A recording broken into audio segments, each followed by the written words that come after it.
Hey friends, welcome to Whiskey and Whit. I'm Whitney, and today's video is going to be a little different than what I'm used to doing. I am going to do some trash to treasure Christmas decor DIYs, so stay tuned.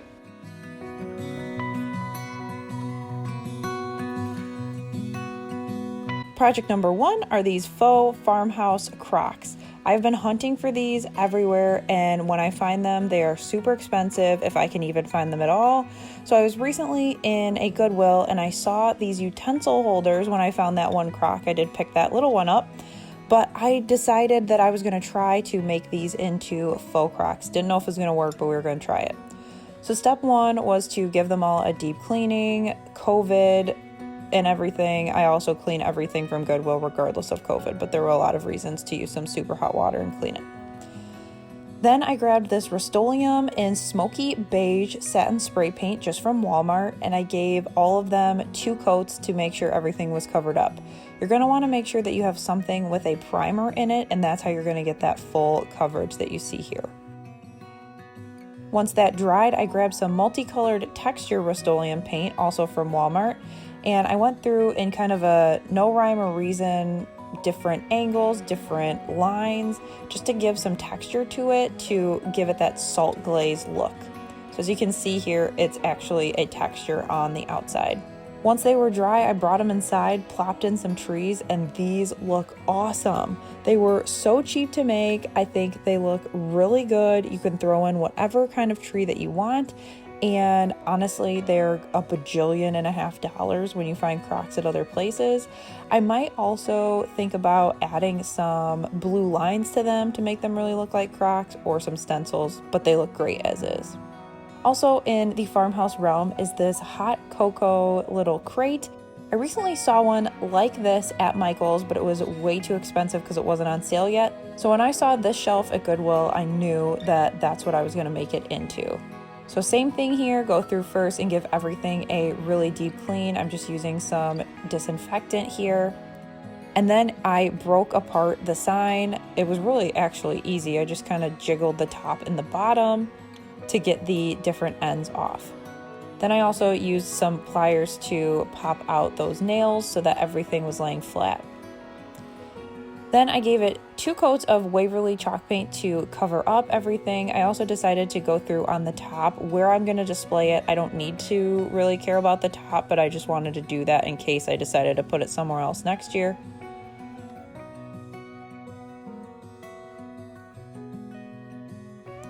Then I cut out a stencil that I created on canvas, used some paper transfer tape from Expressions Vinyl, my favorite, and used it to apply it to the side of the little crate box.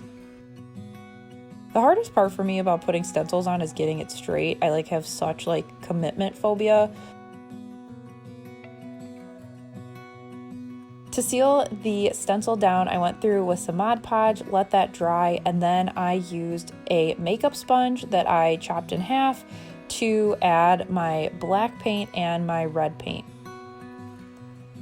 Now I want to make sure that the letters were covered so then that way you could actually read it, but I didn't care that it was perfect because I wanted it to look like it had been through the ringer a few times, had went through a few deliveries, had been beat up, was a little rustic and old.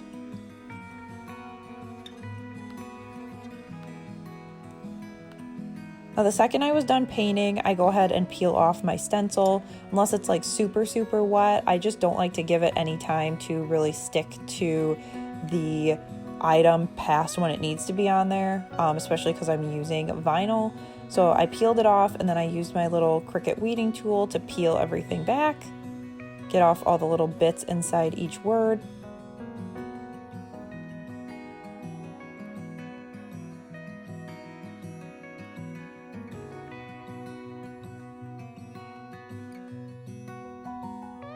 Here's what it looked like after I stenciled on there, and then I really wanted to distress it, so I went through with 100 grit sandpaper. I roughed up the words even, and then to get rid of that red residue, I just took a paper towel and wiped it off. Now this fits so good on this shelf on our little console in our front room. I usually never know what to put there because it's such a short little situation with the shelf, but this fits there perfectly. I also love that I can put on the other end some sort of farmhouse saying, and I can leave it there all year round.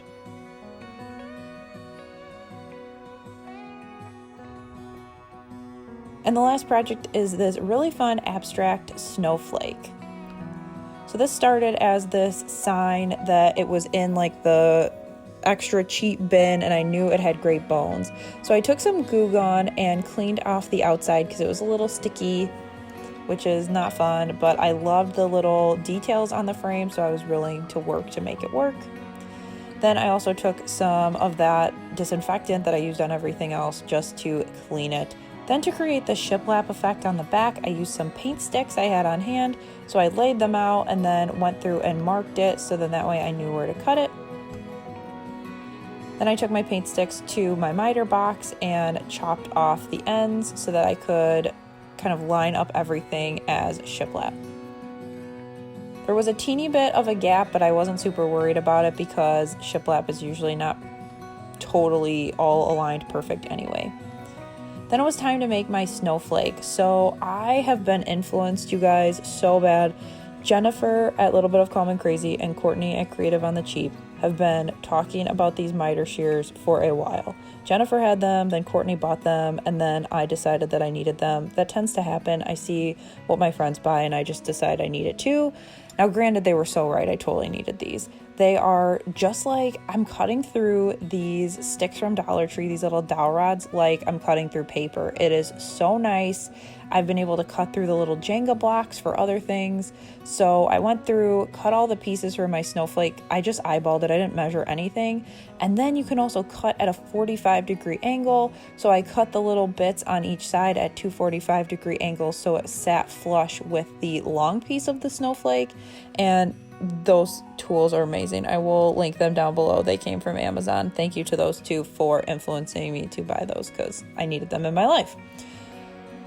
So then I took some white paint, painted the actual sign, and then painted all of my little paint stick pieces. And then I went through with a hot glue gun and glued them down.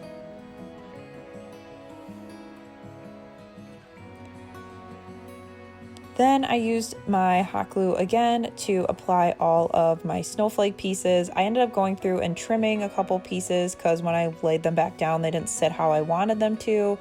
Really, I wanted it to look like a snowflake, but I also wanted to kind of look like birch. I wanted it to kind of look like just some rustic reclaimed wood pieces that didn't necessarily have to be all the same size. Then I went through and hot glued everything down. This project is so easy, but it actually turned out so cute. I'm glad I left the outside as is because it adds a little bit of character. It looks like an old sign, but then it also looks super wintry, which is awesome. You guys know that I love to have items through winter and not just Christmas. So I loved doing today's video. I went to the thrift store to get the items for those Crocs, but these other two projects I think turned out good. I tend to buy a bunch of stuff with the intention of making things and I never do, so I'm glad I did this.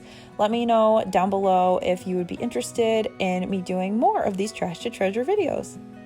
Thanks so much for watching. Be sure to hit subscribe so you don't miss a future Whiskey and Whit video. Here's some more Christmas inspiration so you can check it out in the meantime, and I'll catch you guys in the next one. Bye!